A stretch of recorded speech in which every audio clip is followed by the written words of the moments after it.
Okay, so there is this list that's going around. It says, here's a list of places women absolutely refuse to go on a first date.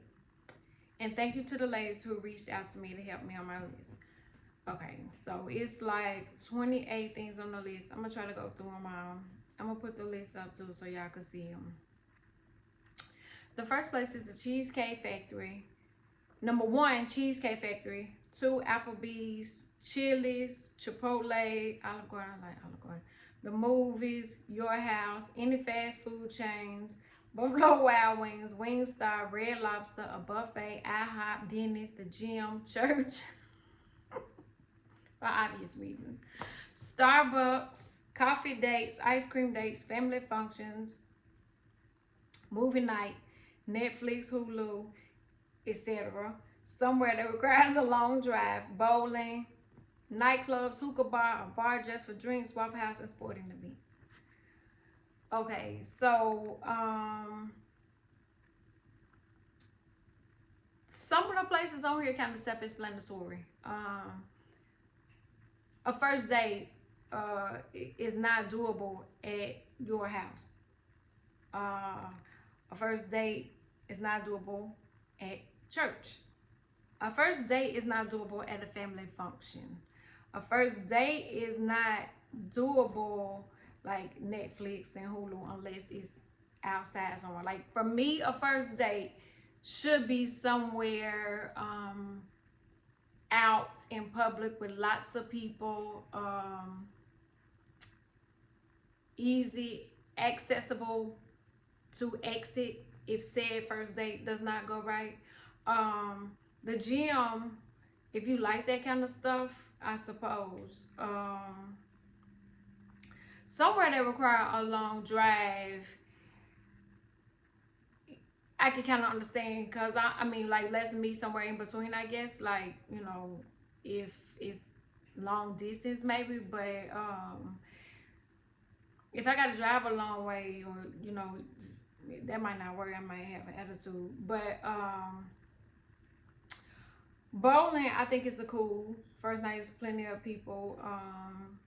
It's kind of loud, so you might can't really get to know somebody. Nightclubs is a no. A hookah bar to me is a nightclub.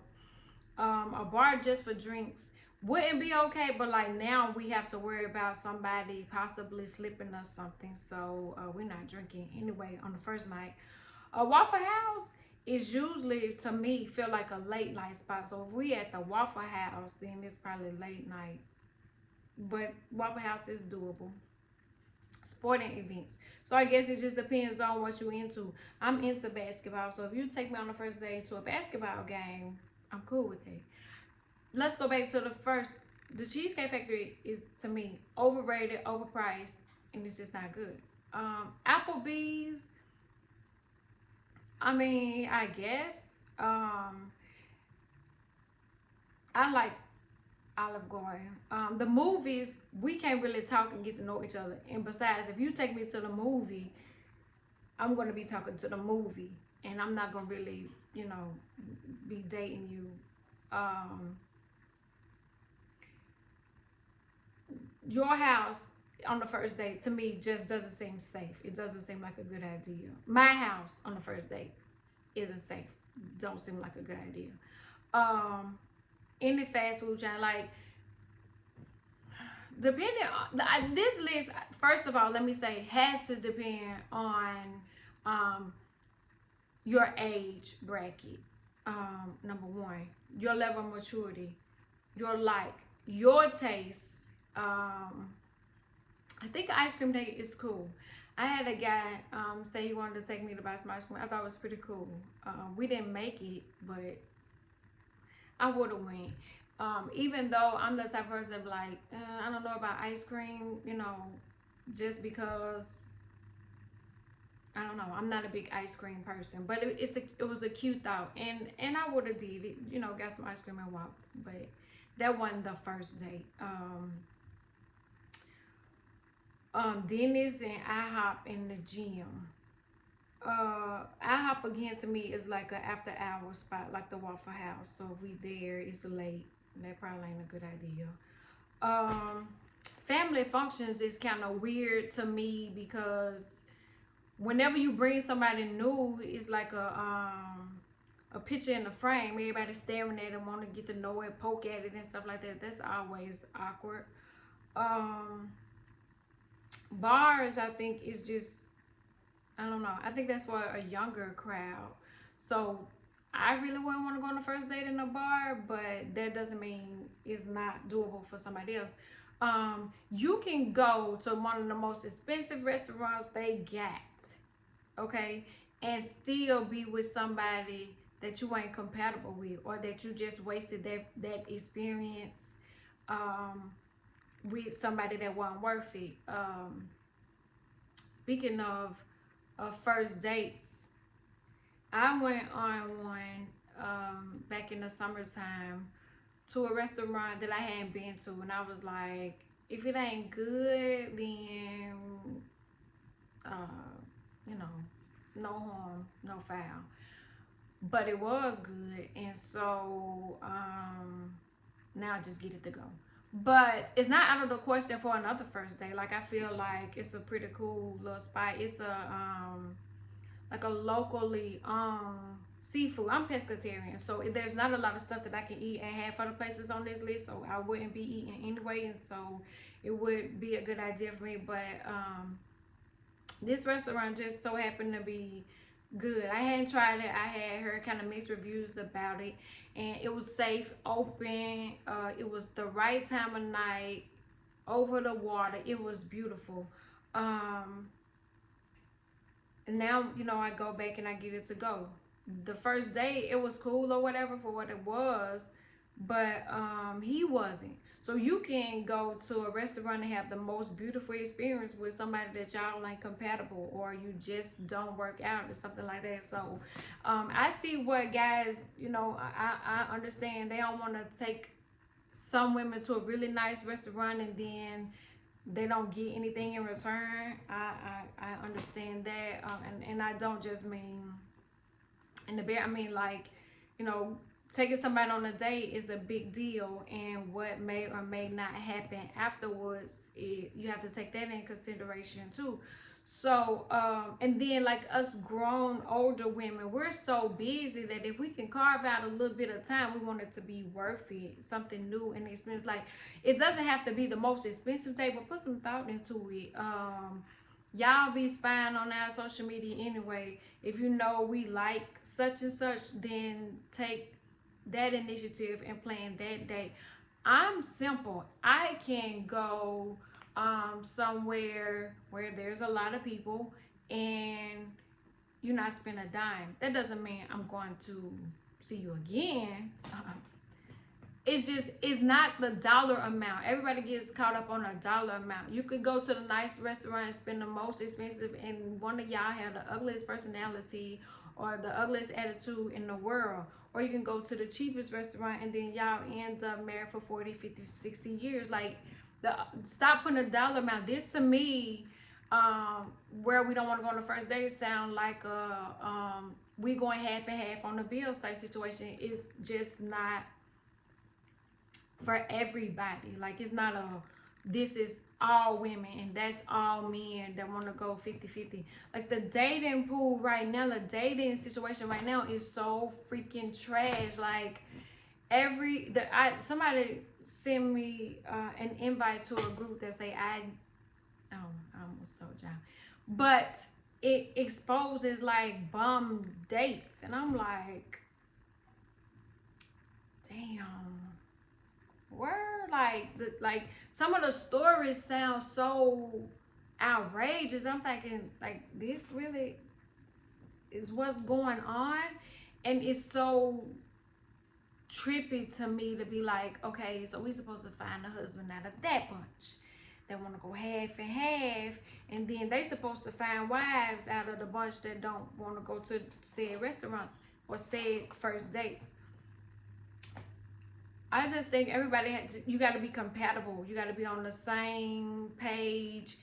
You got to know. And another thing, stop dating above your pay grade and then complaining about a gold digger. Like, what you thought you could handle, you really can't handle. Now she a gold digger and this and like it's just so dating is so crazy. I watched a video where I seen it on IG and I had to go to TikTok. The girl was in the backseat recording her boyfriend. She caught him cheating and he exploded. Wouldn't let her out the car. Like the situation got bad. She ended up at in the back of an ambulance because she had to see. Like dating is so traumatic, and these are not even big things that had like. Of course, on the first date, if you know he offered to take you on a coffee date, you'd be like no. Then you know ain't nothing really wasted there. But then you say you go to the coffee spot and then he cheat and then he won't let you out the car. So now you being held hostage. Like all of this is so traumatic. On top of driving while black, riding while black, being black while being black. Like this is just like we would rather pick our battles, and sometimes dating falls at the end of the list because you have so many other things to do, and then you in the house and they like, well, the men don't come and knock on your door. You have to get out there, and then when you get out there, you find out it's worse than what you thought it was. Because then I'm like, when I was reading some of them stories, I'm like, oh my God, like this is terrible. Like. And then it's like, okay, try the app. It's just, I don't know. Tamar and dude broke up. Evelyn and dude broke up. Everybody breaking up. Where the real good quality men at? Like we really want to know where they at because I'm asking for a friend because why? Like, I had a guy say, be more dependent. On who? Like, in what world is that feasible if we don't share the same last name? Like, who gonna be 100% dependent on somebody we don't share the same last name? He said it's so unattractive.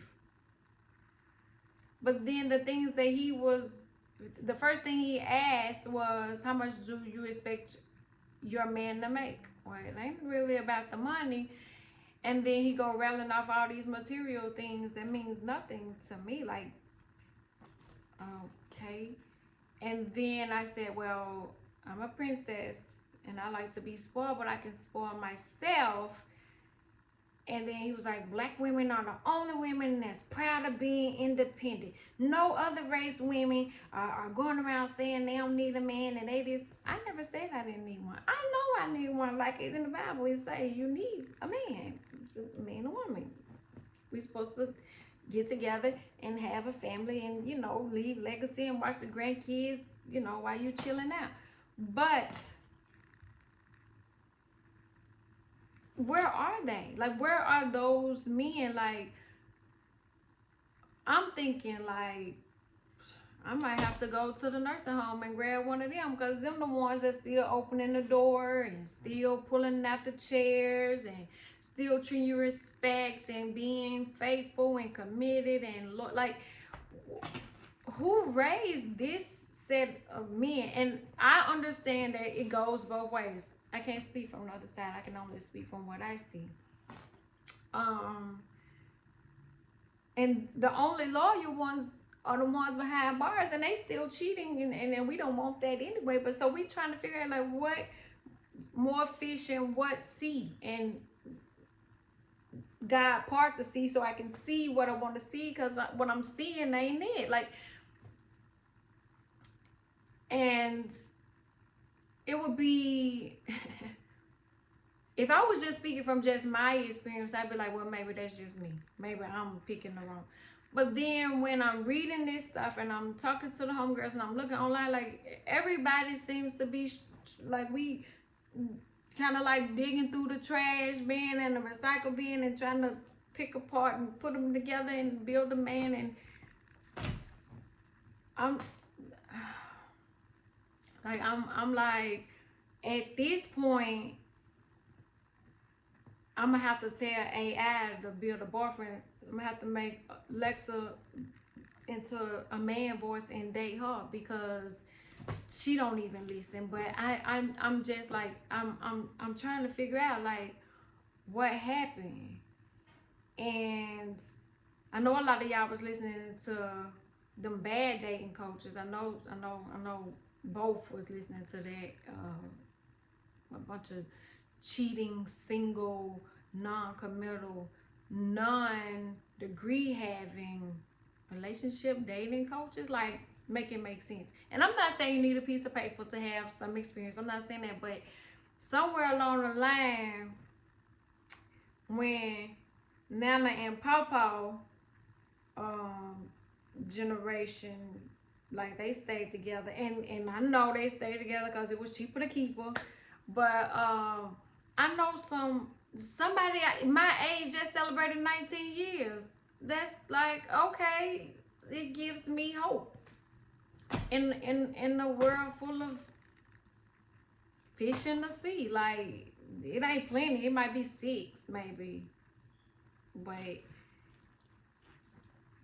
I don't know. Like, I really truly want somebody to tell me where are the good quality men, because if they good, then somebody already done snatched them up.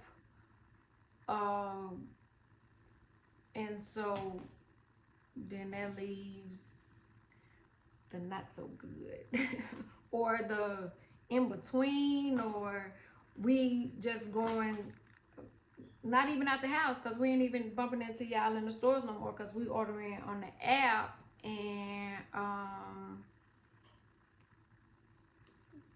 then that's this list, and then y'all wanna go half and half. And I mean, I'm just gonna wait on God. I said this before. I'm like, I'm gonna wait on God. And then I had got 3 text messages at one time, and I'm like, God, you funny because this ain't him. But I'm gonna just wait on God to like let him come and deliver a refrigerator or a part to Casper, or I like God gonna have to like clearly see him in my dreams and say, him, this the one, then put his name across his head, and also, you know, all the rest of the stats, like his age, his height, his accomplishments and goals and dreams, and test results. And like, don't need God to, you know, just go ahead and put it to me subconsciously in my dream, so that when I wake up, I be like, okay, then, and then I can go research him. Cause none of the rest of this, I ain't really, we not our mama and them, whose mama and them taught them, let him cheat as long as he paying the bills.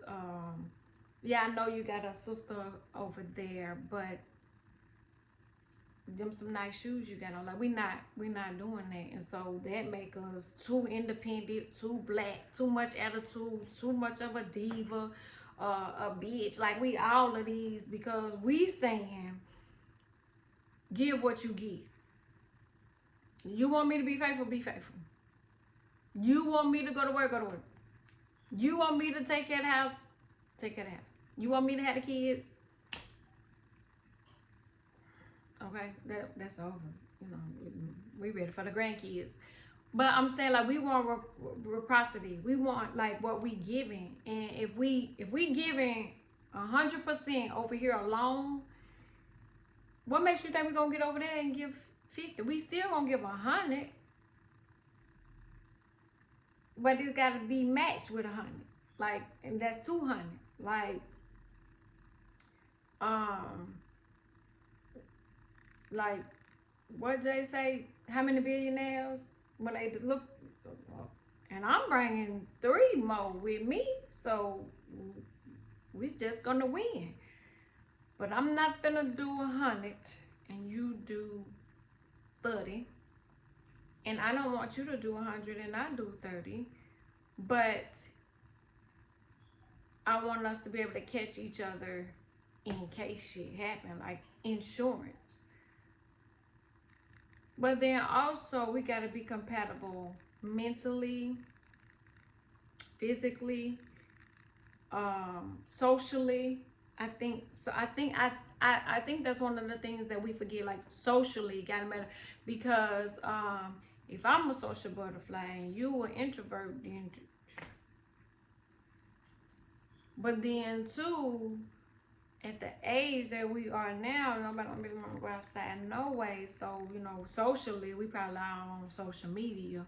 But I think you have to be on the same playing field. You got to be compatible. You got to have the same mindset, the same outlook. You got to,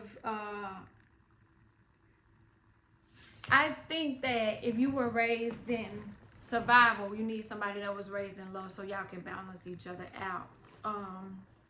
I don't think two people raised in survival work really well, and two people raised in love might not know how to survive.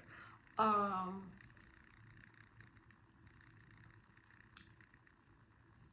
I don't want to say I want nobody's relationship or nobody's love because nobody don't know what's going on at home when the camera's off and when the phone's all away. Because marriages that we thought were the strongest and were the best and were the tightest, you know, they having real life problems too, just like me and you. But and then I talked broad relationships, but I didn't even go into careers. Like if your career, he worked third shift, you work first shift. That's the best kind of relationship though. I tell no lies. You only see each other in passing. Hey, how you doing? You know, and on the weekends. I also heard somebody say that when her truck driver boyfriend gone and she have a chance to miss him. And then blending families matter because if you got kids or he got kids, I read on Facebook what this girl said. Her and her fiance were about to get married. Then he got full custody of his 3 kids and she broke it off. And of course, people were thinking, oh, she's selfish. Oh, she knew he had kids, this and the third. And she said, well, he waited until they was about to get married. When he got on, there wasn't no discussion. And there was a lot of stuff that had went into it.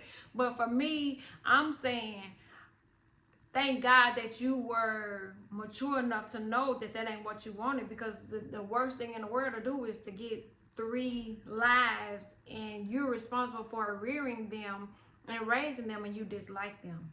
So, be it however it went, that's the best decision for her. But that's one of the things that I think is really important is, you know, do you have kids? How does that go? Do you want more kids? The grandkids? Do the kids get along? Like a lot of that is deeper, but we can't even get past the first date, obviously. So, there is depending on the city, like you know, everything is going on in Atlanta. There is 1,000,001 different places you can go in one night down there. I'm sure it's like that in other bigger cities, Nashville, New York, LA. You know, I'm sure it's different places, but it's something different to go every night. So you don't have to go on this list. Like it's plenty of things. Go bike riding. Go check out some little buildings and some tours. Like education. Go to the museum. Go to somewhere where you can expose them to something, and then see if y'all on the same like mentally. Because if you want to go bowling and he want to go to the opera, then you know y'all might not. There's no need for a second date. I always say I'm up for trying something new. Like I'm gonna try something new. I'm at the point where I don't want to. It's gonna take some convincing. Like if I'm gonna try something new, then you gotta be making A's and B's in these other hair categories. The compatibility, especially. But until then, we are letting the bag chase us. raising our children, and finally doing what we want to do, being selfish, taking care of our needs, having self-care days, hanging out with the homegirls, dating, multiple dates, like what they say, date them all, sis. Like, we are definitely not tripping on where to go on the first date, because that might just be the first date of the night, or the first date of the week, or the first date and the last date. We got options. So whatever, just be creative, like painting silks, and museums, and poetry night, and it's a million things to do. Just be creative. Don't be like, hey, I'm gonna meet you at the IHOP and you can get the 2 midnight specials or something like that. If you looked at my socials, you will know I'm pescatarian, and IHOP don't serve nothing I need. That was like this one guy kept saying, come to a football game. And I'm saying, I hate football. I'm never coming to a football game. Now, I say never, but don't keep inviting me to a football game when I told you I don't like football. Like, at least put some thought into it. You, my Facebook friend, like, you don't never see me saying go Falcons. You won't. But you might see me say Lakers or Hawks, Nets. You know, like, make it make sense. So I'm never going to go on the first date to a football game. Now, a boxing match, maybe. Basketball, of course. But I'm not going somewhere, and I don't care whether you agree or disagree, or maybe that's the reason why I'm single, because everybody at the football game. That's probably what. Scratch that. I'm finna go to the football games. Who playing now? I gotta go pick me a team, because that might be where I'm fucking up at. I might need let me go do some research and find me a football team to like real quick. And y'all let me know about this first date list. What you think? You rocking, or you not? Which ones are maybe for you? Which ones are definitely a no for you? Let's talk about it. And men, get out your feelings. I'm realizing the men more sensitive than we are. Like, come on, man up. Take it on the chin and keep going. Like, y'all need to toughen up. Get out your feelings, because I know a lot of y'all coming for me. But it's okay. I'm gonna stand on what I said.